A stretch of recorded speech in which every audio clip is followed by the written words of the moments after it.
gure lagunak elkudun erantzuna bat ikusi herria nola da, eta hoxe.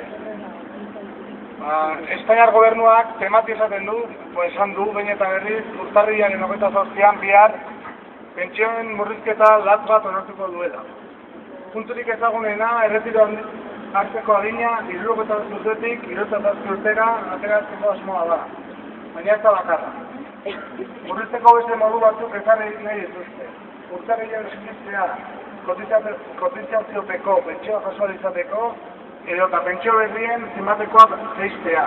Adibidez zinbatekoak kalkulatzeko 15 urte, 25 urte aintzat hartuta, edo eta oinarri abertzailearen 100 jasoa izateko, 35 urte ordez, 37 esigituta.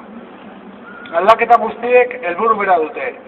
Pentsio sistema publiko baten bermeak kendu eta prestazioa jaso dezakeen ororen eskubideak mugatzea. Erreforma laboralarekin kaleratzea erraztu eta merkatu egin zuten. Baita enpleguaren malgutasuna areagotu ere. Erreformaren alde bozkatu zutenek eta abstentzioarekin bide eman zetenek esan zuten aldi baterako enplegu tasa gutxitu egingo zela. Datuek nabarmen uzten dute argudio horiek faltsuak zirela.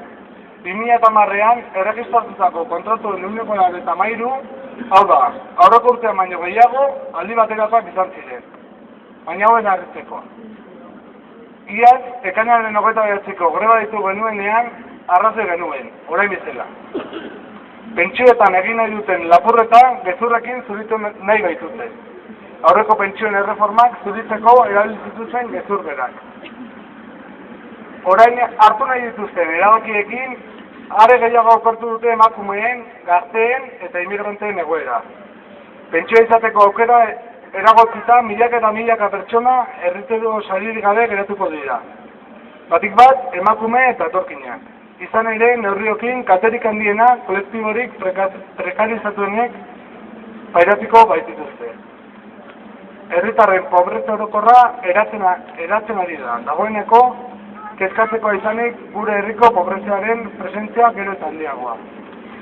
Eta azkenik ere komentatzeko, jakin deula, komisiones eta UGT gato zeharraroa jari baten, horrek porri batera iritsi direla, eta pentsatzen dugu hitzik ere ez zutela merezi, egin dutenak. Beste gabe, gora euskal egileria!